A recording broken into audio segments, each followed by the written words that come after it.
What if one of the most hated molecules in modern politics is also one of the basic building blocks of life? What the gas blamed for climate disaster is the same gas every green leaf on Earth depends on. And what if a scientist stood on stage, looked straight at the audience, and said the real scandal is not too much carbon dioxide in the atmosphere, but how badly the public has been taught to fear it? That is exactly what happened when Dr. Willie Soon took the podium at Hillsdale College in October 2025. He did not come to soften his words. He did not come to compromise. He came to make one of the boldest claims in the entire climate debate. CO₂ is plant food, not pollution. And what happened next was bigger than one speech. Because once Willie Soon says that sentence out loud, the real story begins.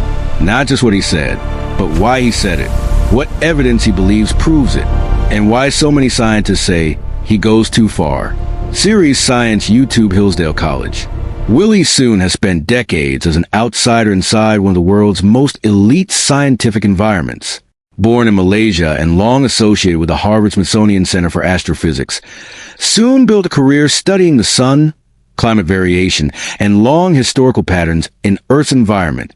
In his Hillsdale talk, he told the audience he had spent his first 32 years at that nameless institution named Harvard before becoming, in his words, a free agent. That one line tells you a lot about the man. He sees himself not as a servant of consensus, but as a scientist in permanent resistance. YouTube science. For years, Soon's research and public arguments have circled around one central belief. Climate is far more complex than a single carbon narrative, and the sun may play a larger role than mainstream institutions usually allow. That theme runs through his published work on Arctic temperature patterns, solar variability, and Northern Hemisphere climate trends. Geophysical Research Letters Journal of Atmospheric and Solar Terrestrial Physics, Research in Astronomy and Astrophysics. So when he arrived at Hillsdale College's 19th Annual Free Market Forum on October 17th, 2025, this was not a random lecture. It was a distillation, a career argument, compressed into one title. The Importance of Fossil Fuels and CO₂, a Scientific Perspective. That title matters, because Soon was not only defending a molecule, he was defending an entire worldview. Series Science Hillsdale College. At first, the message sounds almost disarmingly simple. Plants breathe in CO₂. Humans breathe out CO₂. Greenhouses often enrich CO₂ to boost growth. So how?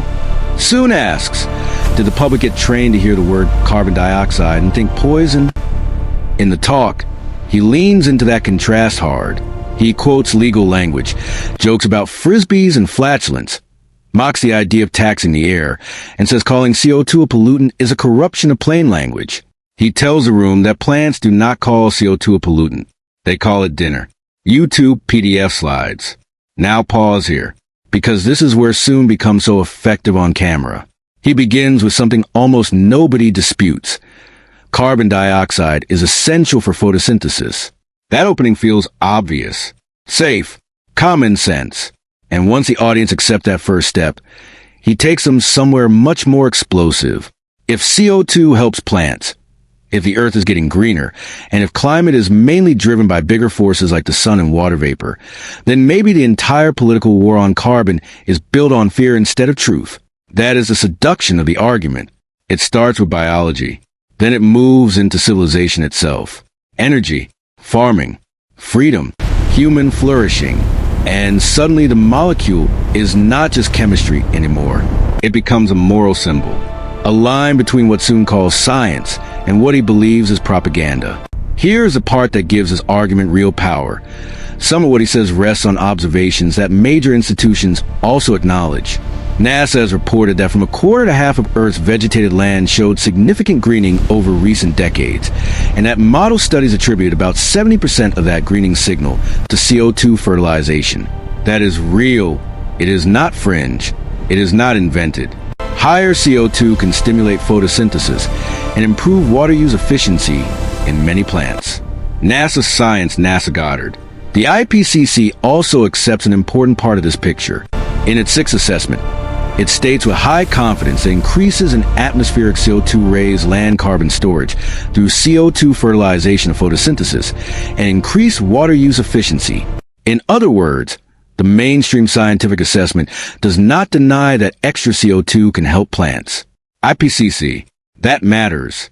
Because Willie Soon is strongest when he points to something real that many viewers were never told clearly enough.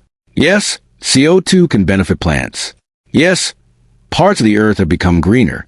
Yes, water use efficiency can improve under higher CO2 in some conditions.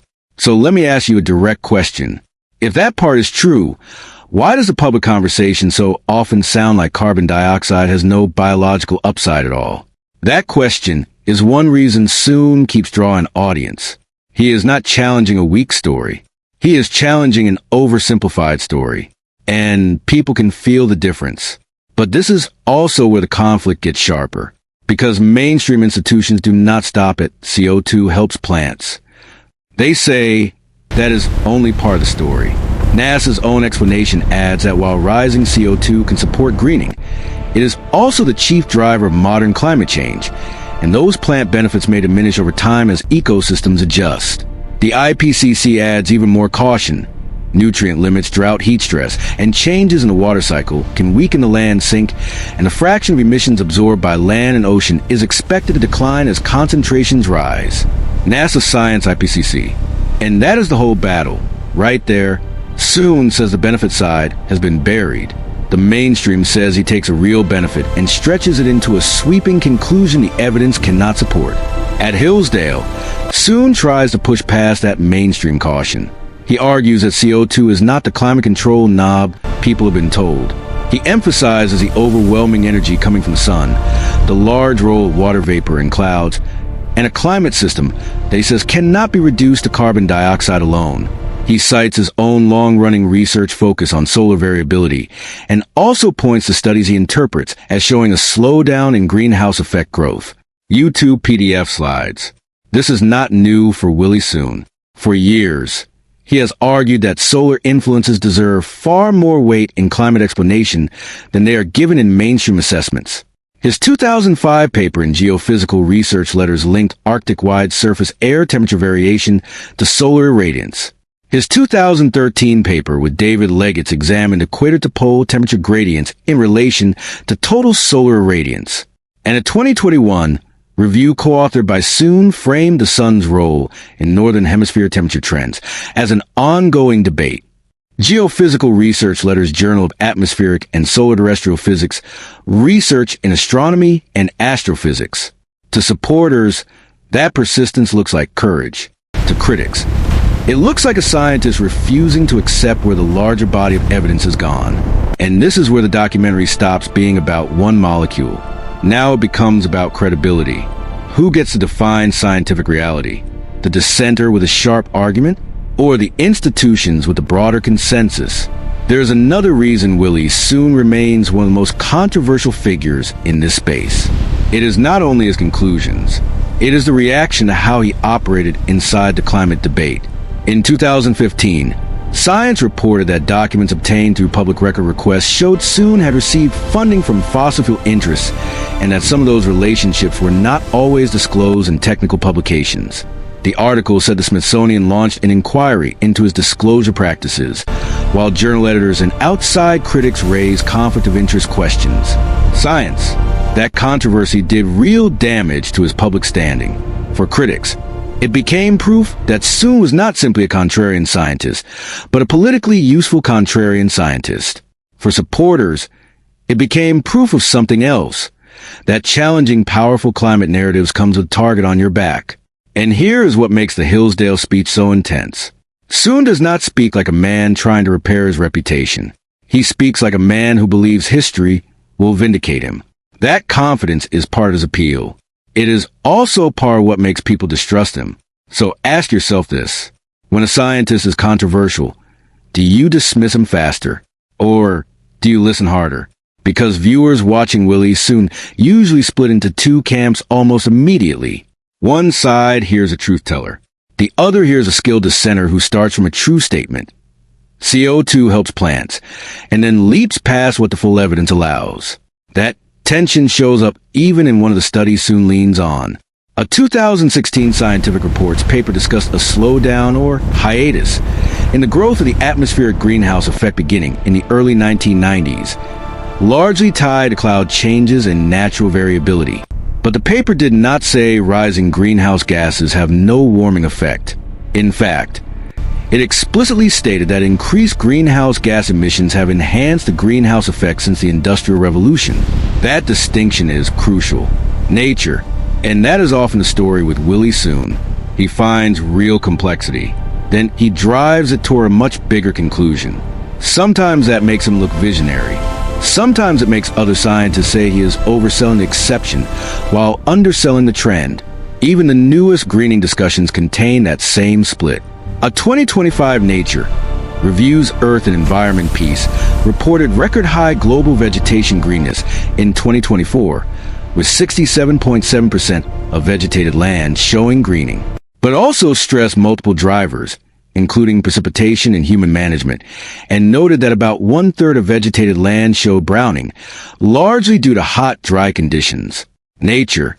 So yes, the world has been getting greener in many places. Yes, Willie Soon is right to force that fact into the conversation. But no, the mainstream reaction is not that simple. Their answer is that greening exists, yet it does not erase the risks of warming. And now the hardest question of all. What if both sides are touching something true?